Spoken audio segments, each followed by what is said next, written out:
Good morning, lovely humans. I hope you all have had a wonderful week and are ready to enter into the weekend with some peace and hope. Today, we are talking about a program in Chicago that is helping young people get the education they need to join the workforce. We are also talking about what I think you should be doing with your baked goodies and how to let go of the FOMO. Let's get started.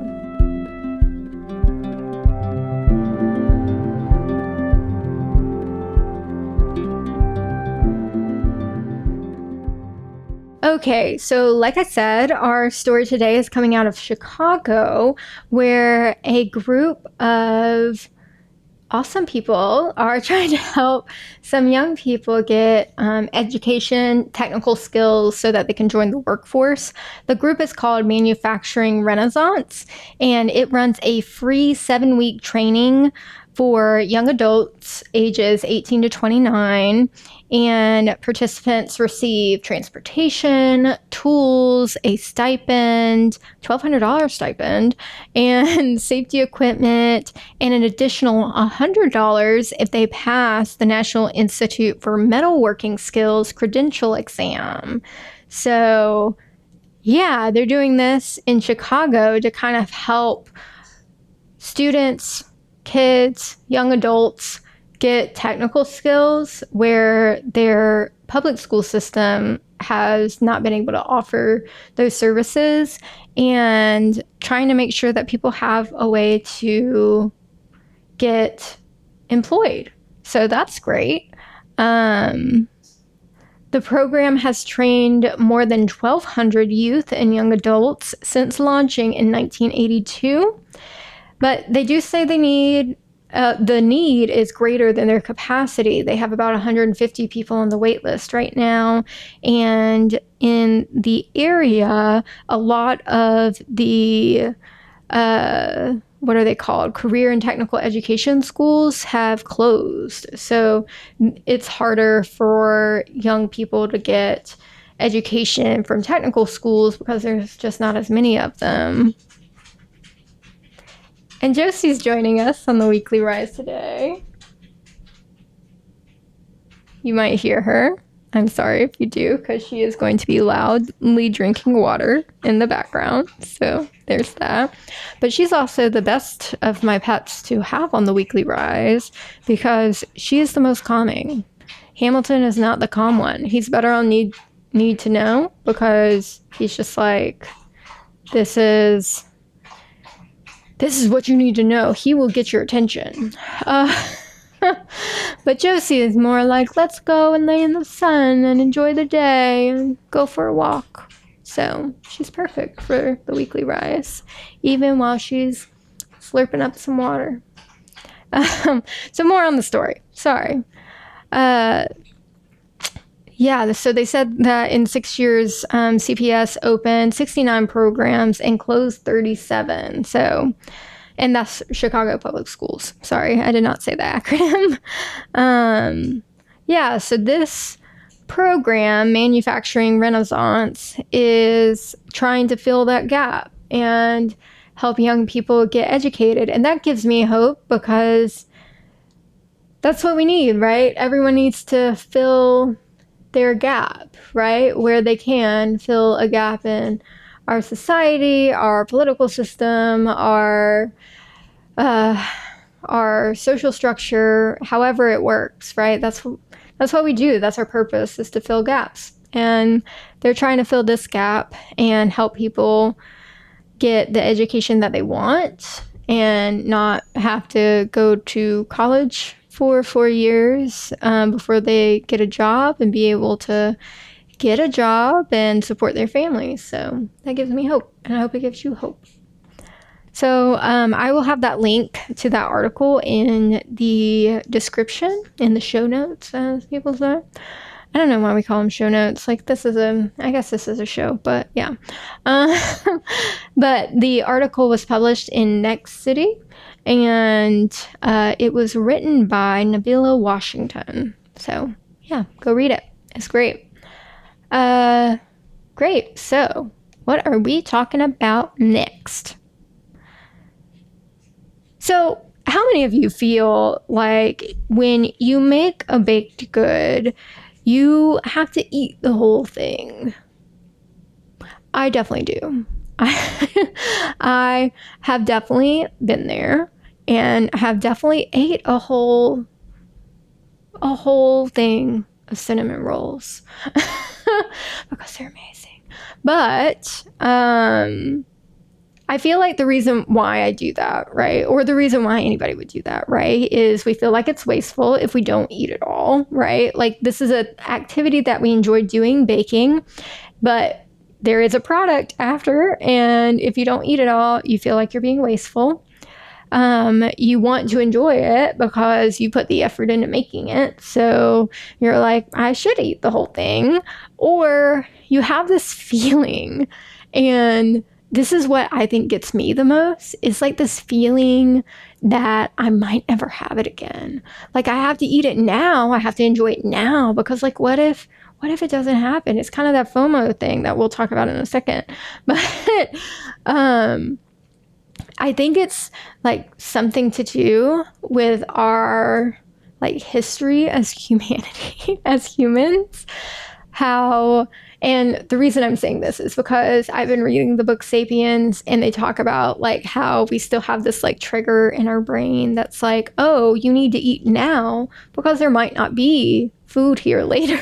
It might not be here later, so you have to eat it now. And I feel like that's it. It's like this like just like very overwhelming, like, oh, I have to eat it right now because if not, then it might not be here and I might starve. And which is not true. We know, like, just logically that's not true, but that's just how our brains are wired in a way, or how we've been like socially constructed to like feel about food. And so yeah, I feel that way all the time. Whenever I bake something, I'm like, oh, we have to eat all of it because I made it and it's going to be wasteful. And then there's this little note in the back of my head that's just like, what if this is the last time? Which is very illogical. There are going to be other times. But yeah, so the reason why we shouldn't do that is, and I don't want this to be like a shame thing, like, oh, you shouldn't eat all the cinnamon rolls, because I do it sometimes and it happens, and you shouldn't feel bad about it. Like, it is okay. Like, it's okay if you eat the whole thing of cinnamon rolls. But the reason why, like, I try not to is, one, it's unhealthy. Let's be real. If you're eating a whole thing of cinnamon rolls, that is not good for your health. One of those bad boys has 500 calories. Whew. And it's really disappointing, but it is not good for your health. You'll probably feel bad about it later. You probably still will feel guilty. It's like there is no winning, right? Either you feel guilty because you wasted it, or you feel guilty because you ate it. And there's no winning in that scenario, right? So it's like that, or like the temporary joy of it is not worth the long-term like consequences of it. So that's the reasons we shouldn't do it. And here's my alternative to what we should do that makes us feel good. We still get to eat what we want from the thing that we made, right? But we don't feel like we have to eat the whole thing. And my solution is to give it away.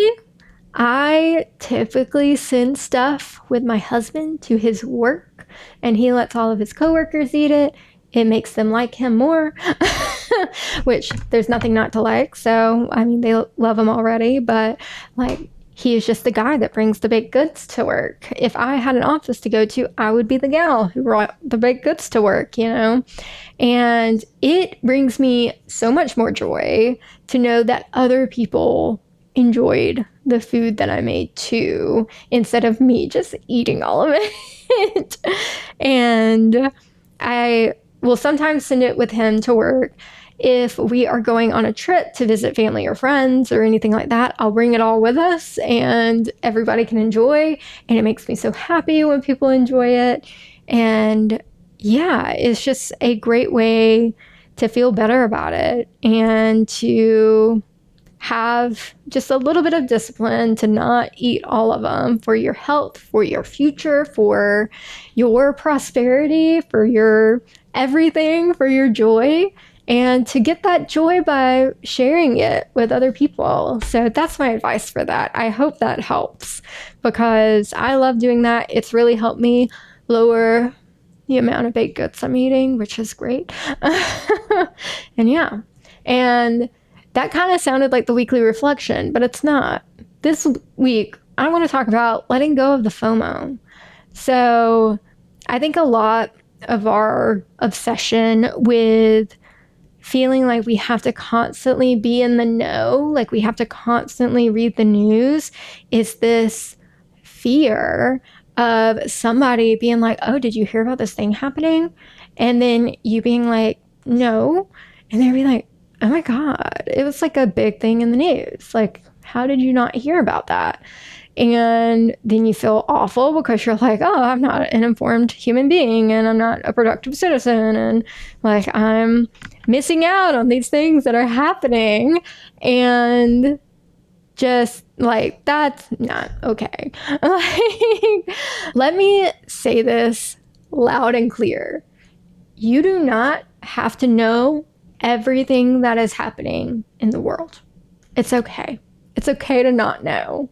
And there are two ways that I deal with this whenever I'm in a conversation where I feel like it's like, you don't know about that? One way is to be like, no, I haven't heard that. Tell me more. Like, what happened? Like, that sounds very interesting. Usually people will be like, oh, I'm so excited. Like, I get to tell you a piece of my story, you know? So that's a great way to deal with it. Another great way to deal with it is if I feel like I am being solicited for some type of reaction or like an opinion on something that I don't feel like I've read up enough about, is I literally say, I don't have enough information to form an opinion about this. And like, I'm happy to hear your opinion, but I just don't feel like I know enough about this topic to talk about it. And usually that ends the conversation right there. You can move on and talk about other things because that is an adult way to be like, hey, I don't know enough about this. And like, so I can't talk about it. So let's talk about something else. So that usually works for me. I refuse to feel bad about not knowing about something that happens in the world. You can't know about everything, and nobody should make you feel bad about that. And if you are feeling overwhelmed, you're feeling like, oh, I should have known that, or I feel like I have to constantly read the news.